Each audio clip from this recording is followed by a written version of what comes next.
Current جب انسانی جسم سے گزرتا ہے تو اس میں موجود خون اور جسم کے اندر موجود ٹیشوز کو تباہ کر دیتا ہے۔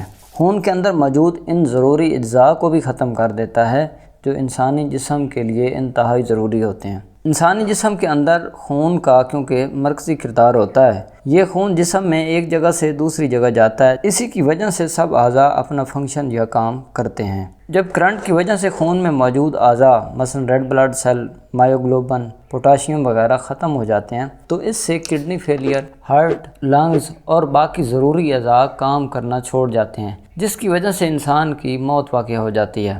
الیکٹرک کرنٹ ایک ایسی خطرناک چیز ہے جس کی وجہ سے انسان کی چند منٹوں میں موت واقع ہو جاتی ہے۔ اس کرنٹ لگنے کے بعد یا پہلے اگر کچھ احتیاطیں کی جائیں تو انسانی جان کو ضائع ہونے سے بچایا جا سکتا ہے۔ وہ کون سی ضروری احتیاطیں ہیں جو انسان کو کرنٹ کی وجہ سے جانی نقصان سے بچا سکتی ہیں؟ سب سے پہلی احتیاط یہ ہے کہ ہر گھر میں الیکٹرک بریکر ہونے چاہیے تاکہ جو ہی انسان کو کرنٹ لگے تو بریکر کی وجہ سے کرنٹ کا فلو خود بخود بند ہو جائے، اور جب کرنٹ پیچھے سے بند ہو جائے گا تو انسان نقصان سے بچ جائے گا۔ اب آتے ہیں اگر آپ کے سامنے کسی کو کرنٹ لگ جاتا ہے تو کیا کرنا ہے؟ سب سے پہلا کام تو یہ کرنا ہے کہ جس شخص کو کرنٹ لگا ہے اس کے ارد گرد کے ماحول کا مشاہدہ کرنا ہے۔ مثلا اگر اس جگہ پانی ہے تو وہاں نہ جائیں کیونکہ اس کے ساتھ آپ کی جان بھی چلی جائے گی۔ اگر جگہ خشک ہے تو جس شخص کو کرنٹ لگا ہوا ہے اس کو ڈائریکٹ ہاتھ نہ لگائیں بلکہ پہلے پیچھے سے سوئچ بند کریں۔ اگر سوئچ بند کرنا ممکن نہ ہو تو کسی خشک لکڑی یا کپڑے کی مدد سے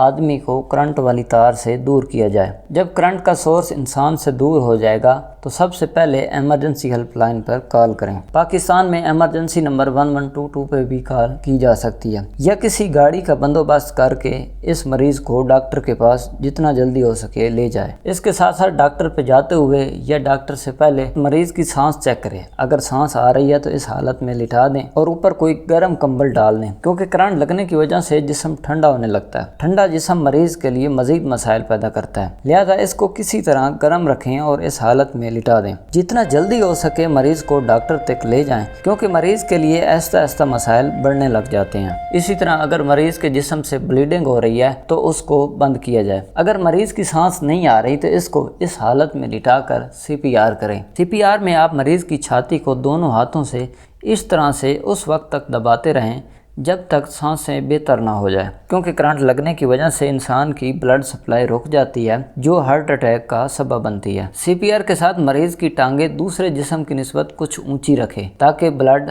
چھاتی اور دماغ تک پہنچ سکے۔ اگر اس ساری کہانی کو 2 لفظوں میں بیان کیا جائے تو سب سے پہلا کام کرنٹ لگنے کے بعد یہ کیا جائے کہ مریض کو ڈاکٹر تک پہنچایا جائے۔ ڈاکٹر سے پہلے آپ مریض پر اپنا فل فوکس رکھیں، اس کا جسم گرم رکھیں، اگر سانس نہیں آ رہی تو اس کا CPR کرتے رہیں، اور سب سے ضروری اپنے گھروں کی وائرنگ اور کرنٹ بریکر صحیح اور اپڈیٹڈ رکھیں کیونکہ احتیاط علاج سے بہتر ہے۔ اگر آپ کو یہ ویڈیو اچھی لگی ہو تو آپ ہمارے چینل کو سبسکرائب اور لائک کر سکتے ہیں۔ آج کے لیے اتنا ہی، اللہ حافظ۔